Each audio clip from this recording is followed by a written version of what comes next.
नमस्कार दोस्तों, मैं दिग्विजय सिंह आप सबका बहुत स्वागत करता हूं दिग्विजय इकोनॉमिका में। कैसे हैं आप लोग और कैसे चल रही है आपकी जीत की तैयारी। दोस्तों, आज की वीडियो में मैं सिर्फ 10 मिनट में आपको क्लियर करने वाला हूं कि एक्चुअली जो प्राइस इफेक्ट है, सब्स्टिट्यूशन इफेक्ट है, इनकम इफेक्ट है, वो नॉर्मल गुड्स के लिए, इंफीरियर गुड्स के लिए और गिवन गुड्स के लिए क्या होगा। हर कॉम्पिटेटिव एग्जाम में, हर साल नेट के एग्जाम में 1 या 2 सवाल पूछे जाते हैं, पीजीटी में, यूपीएससी में पूछे जाते हैं और हमेशा एक कंफ्यूजन क्रिएट किया जाता है। सिर्फ 10 मिनट का मुझे समय दीजिए और हमेशा के लिए ये डिस्प्यूट खत्म हो जाएगा, आपका कॉन्सेप्ट एकदम से क्लियर हो जाएगा। तो आइए हमारे साथ 10 मिनट और हम करते हैं इस कॉन्सेप्ट को एकदम से क्लियर। एक्चुअली जो हम गुड्स की बात करेंगे, 3 तरह की गुड्स की बात करेंगे: normal goods, inferior goods and given goods. Normal वस्तुएं, निकृष्ट वस्तुएं और अति निकृष्ट या गिवन वस्तुएं। नॉर्मल गुड्स वो होती है जिसके ऊपर लॉ ऑफ डिमांड काम करता है। इसका मतलब यह है दोस्त कि अगर प्राइस ज्यादा होगी तो डिमांड कम होगी और प्राइस कम होगी तो हम डिमांड ज्यादा करेंगे। This is normal goods. Inferior goods में लॉ ऑफ डिमांड काम तो करता है बट उतना ज्यादा सक्रिय पावरफुल नहीं होता है जितना कि नॉर्मल गुड्स के सेंस में होता है। बट हाँ, इसमें भी लॉ ऑफ डिमांड काम करेगा। यहां भी जो है डिमांड कर्व निगेटिव स्लोप की होगी, यहां भी डिमांड कर्व निगेटिव स्लोप की होगी। लेकिन जब हम गिवन गुड्स की बात करेंगे, जो अति निकृष्ट वस्तुएं हैं, उनके लिए जो डिमांड कर्व है वो पॉजिटिव स्लोप वाला हो जाएगा। इसका मतलब ये हुआ कि प्राइस कम तो डिमांड कम और प्राइस ज्यादा तो डिमांड ज्यादा। तो आप समझ रहे हैं कि ये लॉ ऑफ डिमांड को बिल्कुल फॉलो नहीं करता है। कीमत में और क्वांटिटी में सीधा संबंध है। बाकी नॉर्मल और इंफीरियर गुड्स में जो कीमत और क्वांटिटी डिमांड है उसमें इनवर्स रिलेशन है, इसलिए डिमांड का निगेटिव और यहां पॉजिटिव हो जाएगा, जैसा कि क्वेश्चन कई बार पूछा जाता है। अब मैं यहां पे बात करूंगा कि what is basic difference between inferior goods and given goods. निकृष्ट वस्तुएं और अति निकृष्ट या गिवन वस्तुओं में क्या अंतर होता है।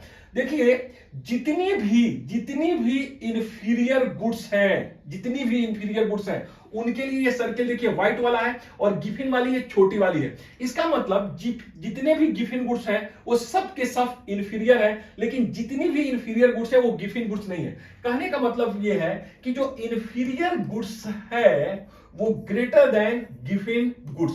जो ये आप देखोगे ब्रॉडर कॉन्सेप्ट है, इसमें ये ज्यादा है। इंफीरियर गुड्स जो है ग्रेटर देन आपकी गिवन गुड्स ये सिर्फ ये वाला एरिया है, आप इसे देख सकते हो, और इंफीरियर गुड्स ये वाला है। इसका मतलब जो इंफीरियर गुड्स है उससे भी ज्यादा निकृष्ट गिवन है। तो सारी की सारी जो गिवन गुड्स है वो इंफीरियर गुड्स तो होंगी, बट सारी की सारी इंफीरियर गुड्स वो गिवन गुड्स नहीं होती हैं। जो गिवन गुड्स होते हैं ये निकृष्ट में भी ज्यादा निकृष्ट होंगी। अगर ये इंफीरियर गुड्स निकृष्ट है तो ये इससे भी ज्यादा निकृष्ट होंगी।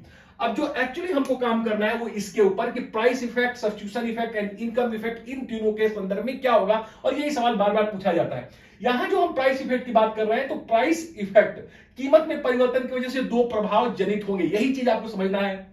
एक इनकम इफेक्ट और दूसरा सब्स्टिट्यूशन इफेक्ट, मतलब आय प्रभाव और प्रतिस्थापन प्रभाव। जब किसी वस्तु की कीमतें घटती हैं तो वस्तु की कीमत घटने की वजह से ये सापेक्षिक रूप से दूसरे वस्तु से सस्ती हो जाती है। लाइक एग्जांपल, आप सब्जी मंडी में जाते हो, आपको भिंडी और आपको करेला दोनों चीजें पसंद है। अगर करेला की कीमत भिंडी से कम हो जाती है तो कंपैरेटिवली आप देखोगे ज्यादा सस्ती वस्तु को आप खरीदते हो, महंगी वस्तु को सस्ती वस्तु क्या करते हो, सस्ती वस्तु को महंगी वस्तु रिप्लेस करते हो।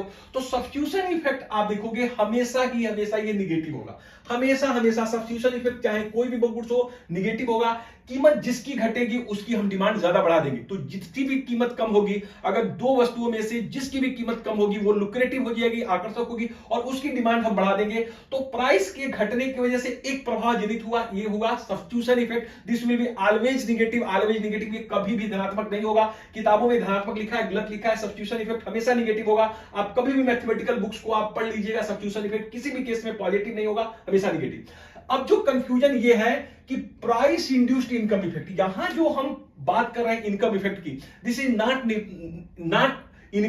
इनकम इफेक्ट, ये नॉर्मल नहीं है, ये है प्राइस इंड्यूस्ड इनकम इफेक्ट। जैसे अगर आपकी इनकम 5,000 से 10,000 होती है और आप किसी चीज की डिमांड बढ़ाते हो तो this is price effect, this is income effect. लेकिन ये उस इनकम इफेक्ट की बात ही नहीं कर रहा। हम कह रहे हैं कि अगर कीमतें घटी तो आपकी रियल इनकम है, YR है, वो बढ़ गई और उसकी वजह से आपने क्या डिमांड करा, this is the price induced income effect.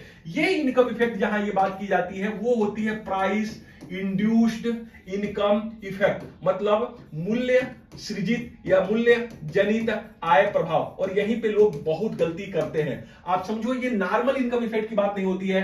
Normal जो इनकम इफेक्ट है वो नॉर्मल अगर गुड्स है तो नॉर्मल इनकम इफेक्ट हमेशा पॉजिटिव होगी, लेकिन price induced income effect negative होगी। देखो कैसे, अगर मैं इनकम इफेक्ट की बात किया तो अगर कीमतें घटी तो कीमतें घटने की वजह से किसी भी चीज की कीमत घटती है तो हमारी वास्तविक आय बढ़ जाती है, वास्तविक आय बढ़ने की वजह से हम उस प्रोडक्ट का डिमांड बढ़ा देते हैं। तो ऐसे में जो इनकम इफेक्ट होगा दिस विल बी निगेटिव, और ये वस्तु नॉर्मल होगी। मतलब नॉर्मल वस्तुओं में प्राइस इंड्यूस्ड इनकम इफेक्ट हमेशा निगेटिव होगा। लेकिन नॉर्मल वस्तु में अगर पूछा जाए कि प्राइस इफेक्ट क्या होगा, तो प्राइस इफेक्ट तो पॉजिटिव होगा, क्योंकि अगर आपकी इनकम 10,000 से बढ़ के 20,000 हो जाती है तो आप उस चीज की ज्यादा डिमांड करोगे। लेकिन यहां जब ये सवाल पूछता है इनकम और सब्स्टिट्यूशन इफेक्ट के टर्म्स में, तो ये जो इनकम इफेक्ट है वो प्राइस इंड्यूस्ड इनकम इफेक्ट है।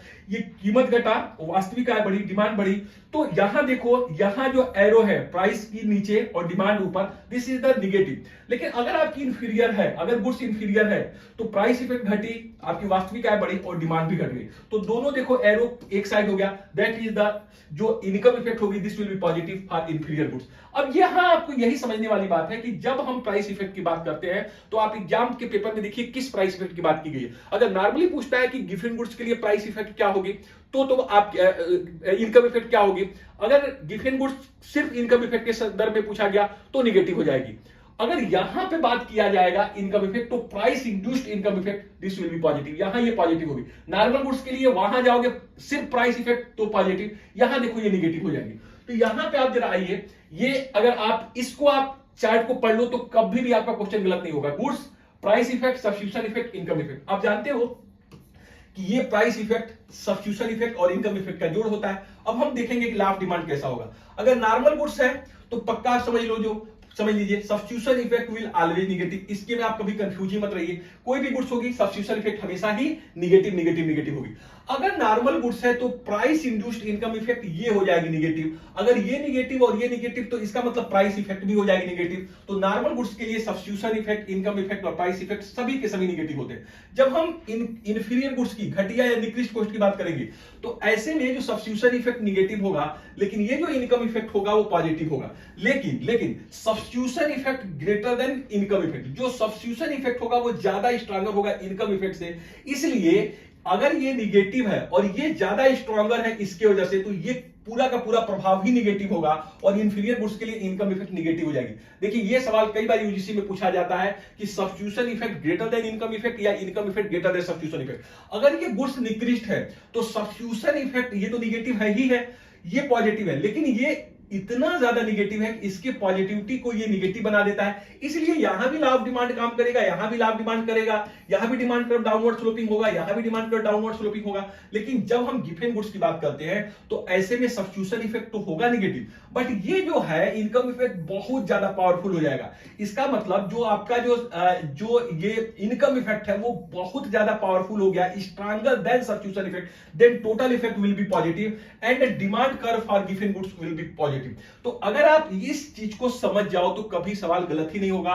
नॉर्मल गुड्स में price effect negative, substitution effect negative, income effect negative. Substitution effect सब में निगेटिव, लेकिन इंफीरियर गुड्स में substitution effect greater than income effect, then will price effect negative. Given goods में income effect greater than substitution effect, then the price effect will be positive. और ये जो है आप देखोगे लॉ ऑफ डिमांड को पहला और दूसरा कंप्लीट करेंगे, गिवन गुड्स में लॉ ऑफ डिमांड काम नहीं करेगा। लेकिन अगर यही सवाल सिर्फ ये पूछा जाए आपसे कि नॉर्मल गुड्स के लिए इनकम इफेक्ट क्या होगा, तो अगर सिर्फ आय प्रभाव की बात करें तो ये पॉजिटिव हो जाएगा। लेकिन जब सब्स्टिट्यूशन इफेक्ट के साथ पूछा जाए, प्राइस इफेक्ट के साथ, तो ये निगेटिव होगा।